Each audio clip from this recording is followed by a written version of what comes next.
Hello everyone, welcome back to my YouTube channel. My name is Cheng Nyek. Today I want to walk you through a key moment in South Sudan troubled history, the 2016 conflict between President Salva Kiir and Dr. Riek Machar. It was a turning point that collapsed peace effort and reignite brutal civil war. South Sudan became the world's newest nation in July 2011.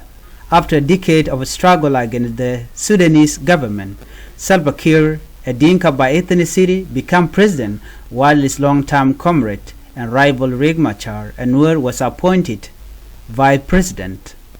At first, the country was filled with hope, but deep-rooted ethnic division, political mistrust, and power struggle smeared beneath the surface.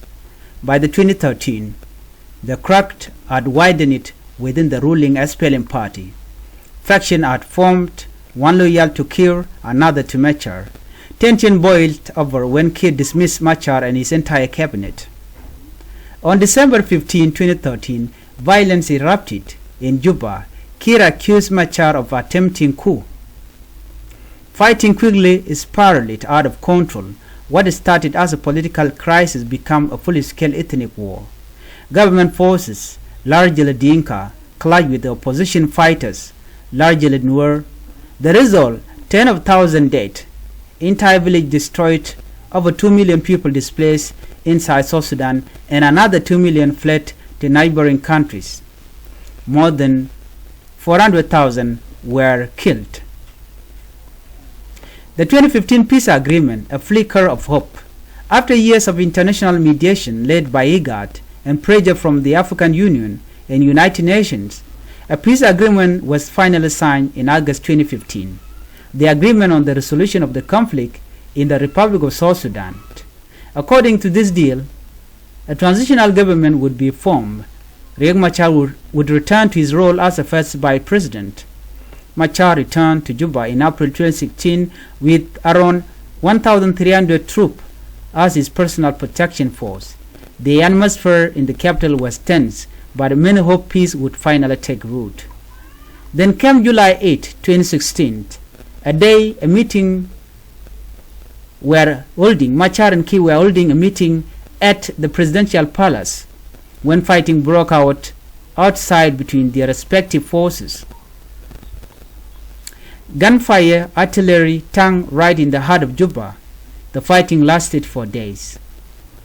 100 were killed, civilians were caught in the crossfire, women were raped. UN peacekeepers struggled to respond effectively. Machar fled the capital on foot, moving through the forest and swamp, eventually crossing into the Democratic Republic of Congo. From there he was flown to Sudan and later held under ARCSS in South Africa to prevent further escalation. The aftermath and political fallout. With Machar gone, President Kiir appointed General Taban Dengai. Machar former chief negotiators as the first vice president. This decision split the opposition. Some viewed Taban as a traitor, while others saw him as a stabilizer. In reality, the peace agreement was dead. Violence resumed across the country. Trust was broken. And so the humanitarian situation worsened. By 2017, famine had been declared in part of South Sudan. Entire region, especially Upper Nile, Unity State, and Jonglei, were devastated. Over 7 million people needed humanitarian assistance. Why 2016 still matters? Why does this matter today? Because 2016 shattered the first real opportunity for peace. It proved that without trust and accountability at the top, no agreement, no matter how well written, can hold. It also highlighted the role of ethnic manipulation in politics and how both leaders failed to rise above personal rivalries for the sake of the people. But there is still hope. In 2018, the revitalized peace agreement was signed.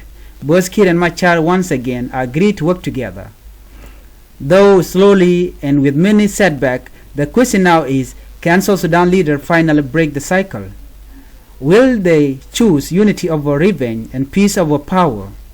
History has shown us the cause of failure. Now it is time for courage, reconciliation, and real leadership.